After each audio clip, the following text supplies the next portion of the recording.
Hey guys, it's Michaela and Wednesday on the Stack of Pancakes. This week's topic is stuff. I know that we were talking about doing gun control, and we were talking about, I guess because of the Sandy Hook Elementary School shooting is why we were talking about it, or doing that topic, but I don't really want to talk about that shooting at all. I don't want to. I feel like public's reaction and everyone that talks about it helps in someone's decision to do something like that. I think that an attempt to even try to think about or figure out what is going on in someone's head that has the mentality to do something like that is futile at best. There's no way you can figure it out. There's no way to prevent it, and ultimately it all comes down to nothing that we could ever do as a nation or a person individually could protect us from any kind of tragedy, whether it be something as bad as this or something less bad, for lack of better terms. But I guess what I want to say is that everyone somehow can find solace or peace or whatever it is they're looking for, closure, comfort, in, I guess, their belief system. And I think that's why people have belief systems anyway. So I've heard a lot about the faith and the bravery of the people of that community, and yeah, I mean, I feel like they are coping just like everyone else in the best way that they know how. And I think that's the only way to get through something like this. It's not to talk about gun control or the lack of God in schools or anything like that. I think that that is pointless and doesn't really get to any of the issue. There are tons of issues with it, but you can't stop people from being crazy. You can't stop people from carrying out their own desires, how horrible they may be. You know, you can't stop that. That's just something that we don't have control over, and we can't, no matter what we try to control with legal stuff. So I don't really want to talk about it. I will say, though, that security in schools is probably something that could be upped. But in order to, secure schools the way that you would need to, you would have to have a lot in the education budget that isn't there. My cat is terrible. He knocks something over in every one of these videos. Matthew, what are you doing?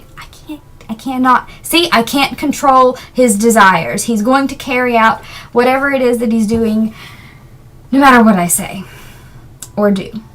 See? Even cats have that kind of free will. That's a price you pay to have free will to do something. I don't know. Whatevs.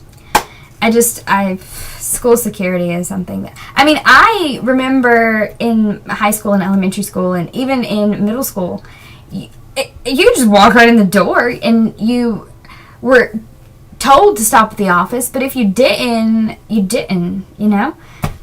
I don't remember, like Kayla said, ever doing any kind of lockdown drill or anything like that. I remember tornado drills. Weren't those the ones where you had to get up against the wall and crouch down like this? Is that the one, the tornado drill? I don't know.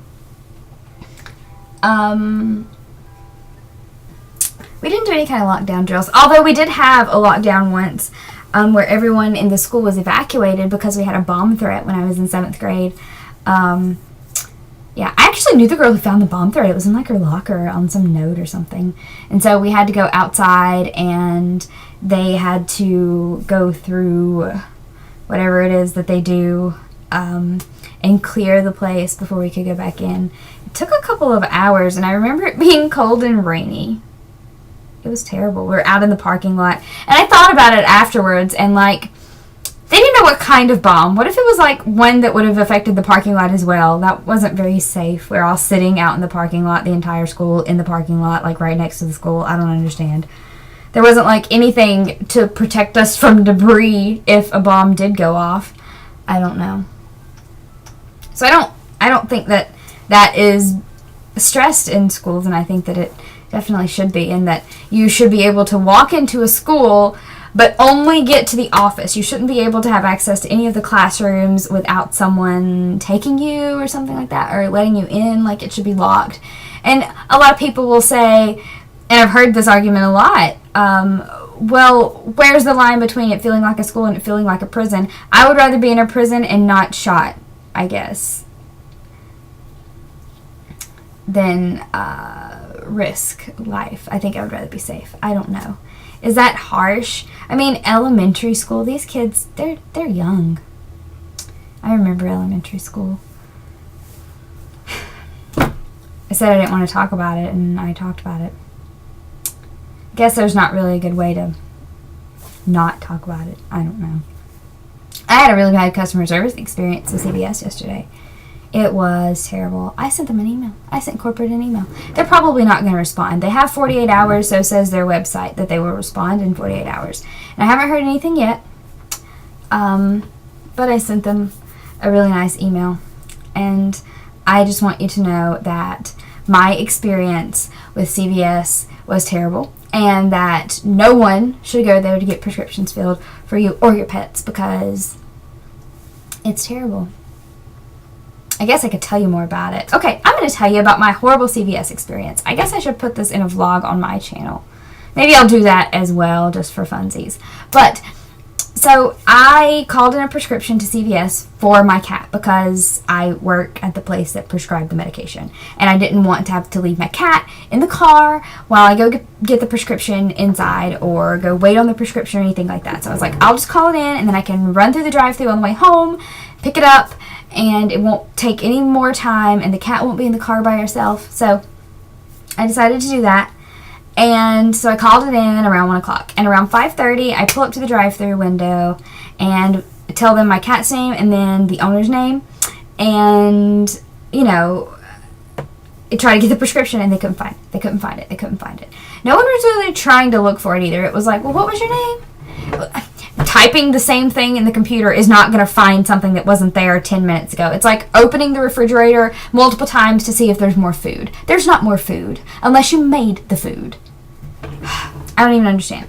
So then we ended up having to go inside, leaving the cat in the car anyway. And I get inside, and I get up to the counter, and I tell the girl the same thing. It's a different girl. And she does the exact same thing that the other girl did. Well, how do you spell it? What's the name? Typing the same thing in the computer 7 times. It's not going to work. And so then she goes around and starts asking people if they've gotten a prescription from a vet. Only after she says to me, well, what time did you leave the vet's office? And I said, they may not have called it in yet. And I was like, I called it in at 1 o'clock. I work there. I called it in. And then she said, are you sure they called it into this one? Who is they?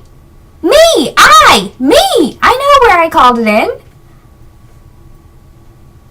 People. Ridiculous. So then she goes around asking, and I guess she didn't know that I heard or saw what happened, but the girl over at the drop-off window was like, oh yeah, this, and held up a piece of paper with the prescription written on it. And she was like, it's just been sitting over here. I didn't know what to do with it.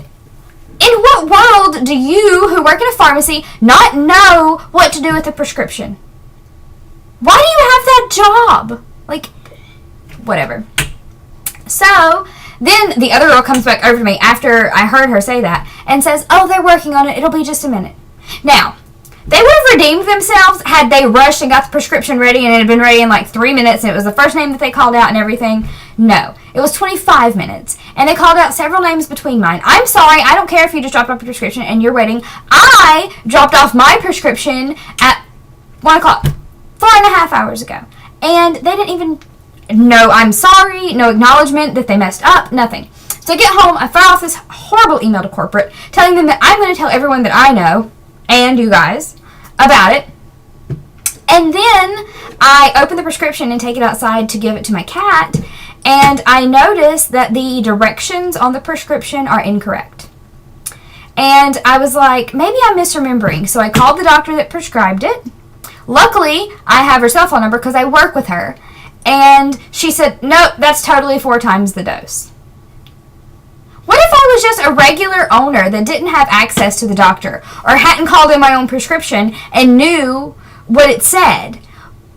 I would have given my animal 4 times the dose. What if it was a life-threatening thing if I did that with medicine? What if it became toxic? Like, this is ridiculous. Ridiculous. So, I'm pretty pissed off about that, as you can tell. That's my video this week. Talked about what I said I wasn't going to talk about, and then I told a horrible customer service story that wasn't related to that topic in any way, which made me happy. And now you guys know not to go to CVS. I'm just saying. It's like a win-win there.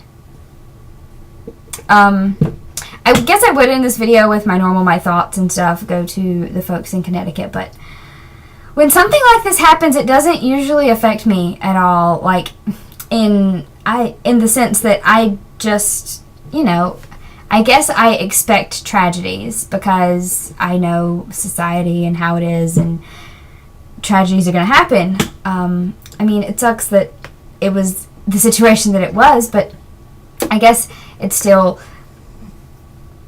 to me, I expect tragedies, and maybe that's bad of me, but I guess that's the only way I can protect me, is expecting tragedy. Sounds like song lyrics from some emo band. I'm just gonna go now because I'm not really good with sentiment at all. I'm emotionless. I'm cold.